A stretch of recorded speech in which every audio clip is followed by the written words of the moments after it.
ei tööta Saku Lattes väga pikka aega, kuid on jagada juba esimene selline mõnus kogemuslugu. Kui ma eelmisel aastal Saku Lattesse tööle tulin, siis üheks ülesandeks oli ka sponsorluspakkumiste tegemine. Ja see hõlmab tihti päris suuri veekoguseid üritustele erinevatele. Ja esimene tellimus oligi siis 526 pudelit Vendeni mineraalvett 0,5 liitrist.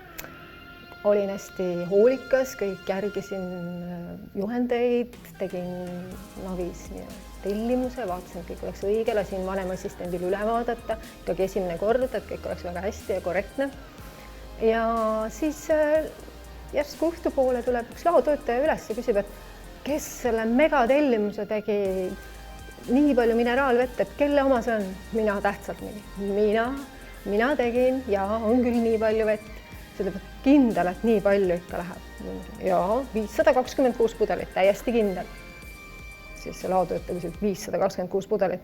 Ma saan aru, et 526 plokki läheb. Mina mingi, ei, mitte plokki, ikka tükki. Ma ju panin navisse tükke.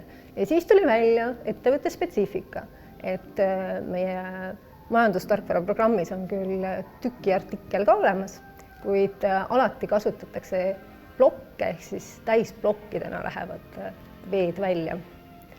Nii et selline mõnus kogemus ja aga õnneks see klient siiski sai oma 44 plokki ehk 526 tükki, mitte 6300 vett.